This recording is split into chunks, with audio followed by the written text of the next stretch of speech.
Halo, Assalamualaikum warahmatullahi wabarakatuh. Perkenalkan, nama saya Lestari Daswan, dosen manajemen bisnis syariah di IAIN Kendari, dan dalam hal ini menjadi peserta PKDP di UIN Suka. Pernahkah kamu bertanya, kenapa Nokia gagal? Padahal dulu dia raja ponsel dunia. Atau, kenapa Starbucks bisa menjamur di seluruh dunia, bahkan di kota kecil? Jawabannya ada di manajemen strategi. Manajemen strategi adalah proses perumusan, implementasi, dan evaluasi strategi yang dilakukan oleh organisasi untuk mencapai tujuan jangka panjang dan keunggulan kompetitif. Manajemen strategi adalah perpaduan antara seni dan sains, di mana memadukan analisis rasional, kreativitas, intuisi, dan adaptasi terhadap perubahan. Disinilah visi bertemu realitas dan rencana bertemu aksi. Mengapa manajemen strategik penting?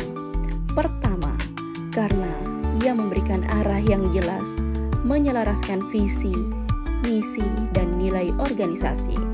Kedua, manajemen strategik meningkatkan efektivitas operasional dan koordinasi antar bagian dalam perusahaan. Dan yang ketiga, ia membantu organisasi untuk adaptif terhadap perubahan eksternal, entah itu peluang baru atau ancaman mendesak. Dalam dunia bisnis yang cepat berubah, strategi bukan kelebihan, melainkan kebutuhan. Tahapan proses strategi. Secara umum, proses manajemen strategi terdiri dari 5 tahap utama. Yang pertama, menentukan tujuan bisnis, meliputi visi, misi, dan sasaran organisasi. Kedua, menganalisis lingkungan internal dan eksternal menggunakan alat seperti analisis SWOT atau Porter 5 Force. Ketiga, merumuskan strategi berdasarkan hasil analisis. Keempat, mengimplementasikan strategi ke dalam aktivitas nyata. Kelima, mengevaluasi hasil untuk perbaikan berkelanjutan.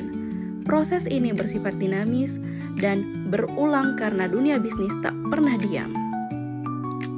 Adapun alat dan kerangka strategi.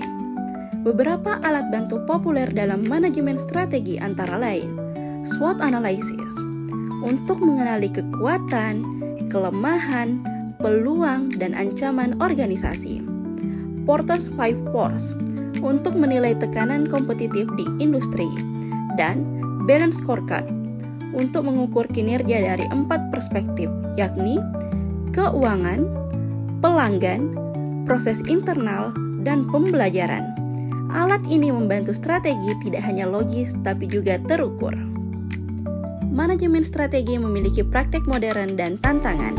Di era digital dan globalisasi, strategi harus lebih gesit.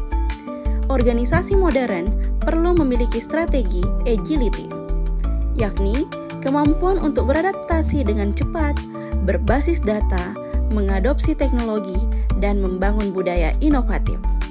Tantangan seperti disrupsi teknologi, krisis geopolitik, dan perubahan perilaku konsumen membuat strategi bukan sekedar penting, tetapi vital. Oleh karena itu, dapat ditarik kesimpulan bahwa manajemen strategi bukan sekedar rencana di atas kertas. Ia adalah kompas organisasi, penentu arah, dan pengukur kemajuan. Dalam dunia yang berubah cepat, yang bertahan bukan yang paling besar, tapi yang paling strategis.